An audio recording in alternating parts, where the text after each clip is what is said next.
할렐루야. 10월 5일 주일 매일 성경 묵상입니다. 오늘 말씀은 역대하 18장 1절에서 27절의 말씀입니다.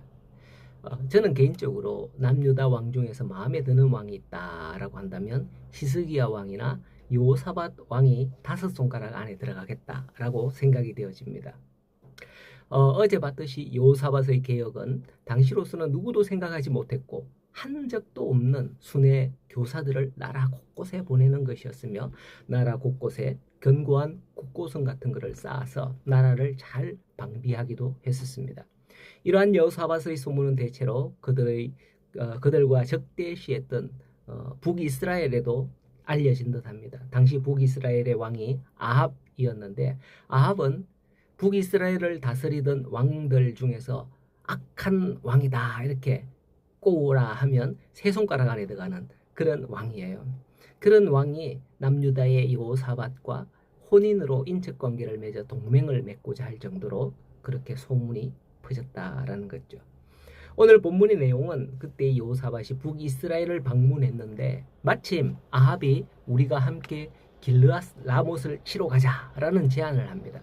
길르앗 라못은 요단강 동편에 위치해 있었습니다. 이 여호수아가 백성들을 거느리고 요단강을 건너서 가나안 땅을 점령했잖아요. 그런데 요단강 동편에 위치해서 두 지파 반이 전에 차지했었던 그런 땅입니다. 그런데 길르앗 라못은 아합의 부친이었던 오므리가 아람 왕 베나닷 1세와 전쟁에서 패하여서 아합의 시대에까지 아람의 지배 아래 있었습니다. 지금은 그곳을 베나닷 2세가 지배하고 있는데 본문에는 언급이 없지만 열왕기서의 기록을 보면 아합은 이미 두 차례 그곳을 탈환하기 위해서 전쟁을 했는데, 사실 베나닷 2세를 붙잡는 그런 전과를 두 번째 전쟁에서 올리기도 했고, 그 땅을 돌려받기로 약조하고 베나닷 2세를 풀어준 전례가 있었습니다. 그렇지만 3년이 지나도 베나닷 2세가 약속을 지키지 않은 거예요. 그리하여 군사적으로 매우 중요한 거점이었던 이 길르앗 라못을 다시 수복하기 위해서 여호사밧과 연합군을 결성하여 길르앗 라못을 치러 가자 이렇게 됐던 겁니다.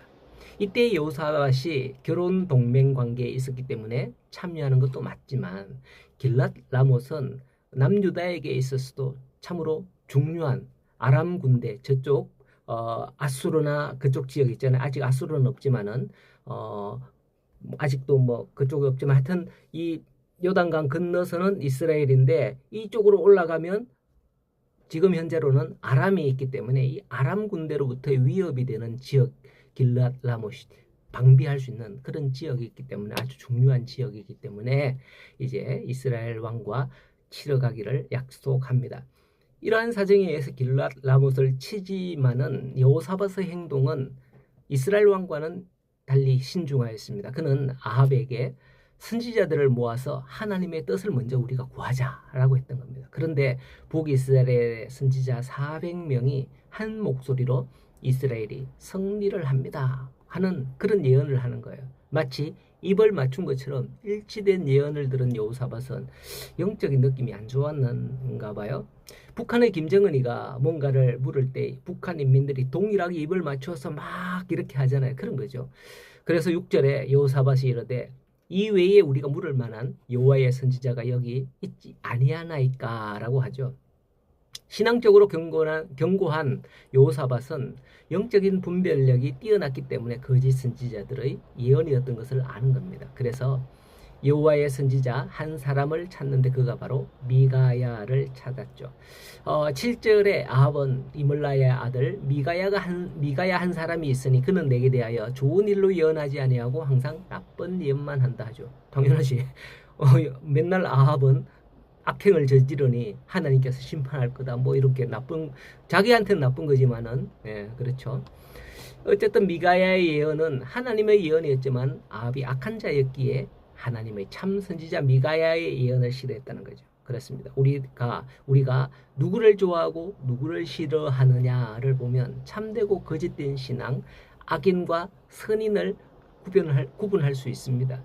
지금도 세상에는 많은 교회와 목사님들도 있지만은 아마도 영적인 분별이 필요할 수 있겠구나라는 그런 느낌이, 그런 생각이 들 때가 참 많잖아요. 거짓 선지자는 400명이고 여호와의 선지자는 미가야 한 사람입니다. 목소리가 크다고 숫자가 많다고 참 선지자가 아닌 거예요. 많은 사람들이 몰려가고 그렇게 한다고 참된 게 아니라 정말 하나님의 말씀 앞에서 선한 목회자, 그런 교회가 참된 교회인 줄 믿으시기 바랍니다. 이걸 영적으로 분별하지 않으면 알 수가 없습니다. 미가야가 영적으로 봤잖아요. 18절에 내가 보니 여호와께서 그의 보좌에 앉으셨고 하늘의 망군이 그의 좌우편에 모시고 섰는데 여호와께서 말씀하시기를 누가 이스라엘 왕 아합을 꾀어 그에게 길르앗 라못 올라가서 죽게 할꼬라고 했던 겁니다. 그때에 한 영이 나와서 여호와께 말하기를 내가 그를 꾀겠나이다. 내가 나가서 거짓말하는 영이 되어서 그의 모든 선지자들의 입에 있겠나이다 라고 했죠. 거짓 영에 사로잡히면 아무리 숫자가 많아도 잘못된 걸 주장할 수밖에 없는 걸 여기서 알 수가 있는 겁니다. 모든 걸 영적으로 분별하는 목회자가 되고 성도가 되어야 되겠습니다. 21절에 하나님께서 말씀하시죠. 너는 꾀겠고 너는 이루리라. 너는 가서 그리하라 라고 하셨습니다. 잘못된 이러한 거짓 영에 넘어가면 결국 파멸할 수밖에 없습니다. 그래서 우리에게 영을 분별할 수 있는 은사가 있어야 돼요. 그런 은혜가 있어야 돼요. 물론 우리가 말씀 안에서 기본적으로 이게 말씀 안에서 되는 건가 말씀 안에서 아닌가, 기본적으로 우리는 하나님의 영이 우리 안에 있기 때문에 알고 있어요. 그런데 우리 욕심 때문에 그거를 거부하고 있다는 거죠. 자, 오늘도 주의 영이 우리를 인도하시기를 구하십시다. 나를 달콤하게 꾀는 거짓의 영이 나를 유혹할 때 그 유혹을 물리치고 예배하며 나아가는 우리 성도들이 다 될 수 있기를 간절히 소원하고 복된 주일 되기를 축복합니다.